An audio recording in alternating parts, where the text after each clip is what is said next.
গেল মাসে নিউজিল্যান্ড সিরিজে বাংলাদেশের ওয়ানডে অধিনায়ক মেহেদী হাসান মিরাজ জানিয়েছিলেন, ওয়ানডে দলে মুশফিকুর রহিমকে পেলে ভালোই লাগতো তার। এরপর তাকে দলে ফেরার বার্তাও দেওয়া হয়েছিল, জানালেন মুশফিক নিজে। তবে সে দরজা চিরতরে বন্ধ করে দিয়েছেন সাবেক বাংলাদেশ অধিনায়ক। আজ সিলেট আন্তর্জাতিক স্টেডিয়ামে ম্যাচ পূর্ব সংবাদ সম্মেলনে তিনি জানান এ কথা।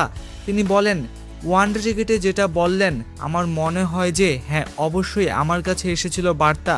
আমি মনে করি যে বাংলাদেশ দল এমন একটা পর্যায়ে এখন আছে এবং ভবিষ্যতে এমন পর্যায়ে যাবে যে আমার ওই রকম সার্ভিস দরকার হবে না। এর আগে মিরাজ গেল মাসে নিউজিল্যান্ড সিরিজের শুরুতে বলেছিলেন, মুশফিক ভাইয়ের মতো খেলোয়াড় দলে থাকলে অধিনায়কের কাজ সহজ হয়ে যায়। ফিটনেস দেখলে বলা যায় আরও কিছুদিন খেলতে পারতেন তিনি।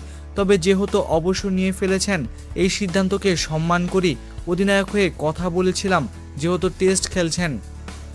এরপর অবশ্য তিনিও বাস্তবতা মেনে নিয়ে বলেছিলেন, অবসর যেহেতু নিয়ে ফেলেছেন, অধিনায়ক হিসেবে একার সিদ্ধান্ত তো না, সবার সিদ্ধান্তের বিষয় আছে, সবার আলোচনার একটা বিষয় ছিল। যেহেতু অবসর নিয়েছেন, এটাকে সম্মান করা উচিত। ওয়ানডে ক্রিকেটে মুশফিক খেলেছেন 274 ম্যাচে, 256 ইনিংসে তিনি রান করেছেন 7,795। তার কেরিয়ার সেরা 144 রানের ইনিংসটি এসেছিল 2018 এশিয়া কাপে, যা বাংলাদেশ ক্রিকেটের অন্যতম সেরা এক ইনিংস হিসেবে বিবেচিত হয়।